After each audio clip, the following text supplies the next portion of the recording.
आज लोसल नगर पालिका में आने वाले चुनावों के लिए तैयारी के लिए मीटिंग बुलाई है। और ये जिस तरह से राजस्थान की सरकार नगर निकाय और पंचायत राज चुनावों को पिछले 1.5 साल से आगे जा रही थी, न्यायालय के आदेश के बाद शुरू किया है। लेकिन 17 अगस्त को जो लॉटरी निकलनी थी, पंचायत राज की लॉटरी, जिला प्रमुख की, पूरे राजस्थान के 41 जिला प्रमुख की लॉटरी निकालने के बाद प्रधान, जिला परिषद और पंचायत समिति मेंबरों की 1 महीने आगे लेके गए हैं, जिसका कोई कारण नहीं है।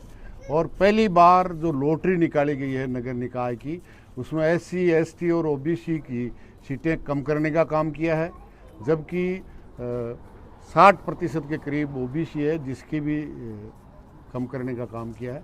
इस भारतीय जनता पार्टी ने पिछले 1.5 साल से नगर निकाय और ग्रामीण जो पंचायत राज था उसका बजट केंद्र और राज्य सरकार का नहीं देकर पूरी जनता के साथ, चाहे वो ग्रामीण है चाहे वो शहरी है, उसके साथ विश्वासघात करने का काम किया है।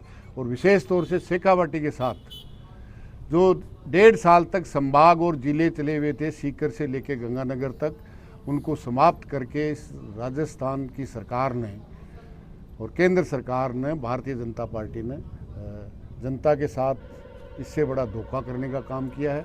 और आज भी घोषणाओं के बाद ग्रामीण और शहरी इलाके में, पूरे सीकर जिले में जो पेयजल की समस्या है, निश्चित रूप से उसका हिसाब चूकता करने का काम करेंगे। विधानसभा चुनाव में इन्होंने वायदा किया था कि पड़ोसी राज्य पंजाब और हरियाणा के बराबर हम पेट्रोल डीजल की कीमत राजस्थान की उनके बराबर करेंगे। न वो करने का काम किया है, न नौकरी देने का काम किया है। जिस तरह से शिक्षा, चिकित्सा और ज़मीन बड़ी बड़ी कंपनियों को लुटाने का काम किया है, निश्चित रूप से इस देश का किसान, मजदूर, छात्र, नौजवान सब हताश हैं, वो लड़ रहे हैं। और निश्चित रूप से इनको हिसाब पंचायत राज में चुकाने का काम करेंगे। धोद विधानसभा में देखा जाए तो दो लोसल 2 नगर पालिका, क्या कम्युनिस्ट मार्क्सवादी पार्टी दोनों नगर पालिकाओं में क्या चुनाव लड़ेगी? दोनों में ही नहीं लड़ेगी। जहाँ जहाँ कम्युनिस्ट पार्टी का प्रभाव है वहाँ सब जगह पूरे राजस्थान में लड़ेंगे, धोद और लोसल में भी लड़ेंगे। निश्चित रूप से हमारा प्रयास होगा कि जो भारतीय जनता पार्टी को हराना चाहते हैं वो सब दल मिलकर लड़े, ये हमारा प्रयास होगा।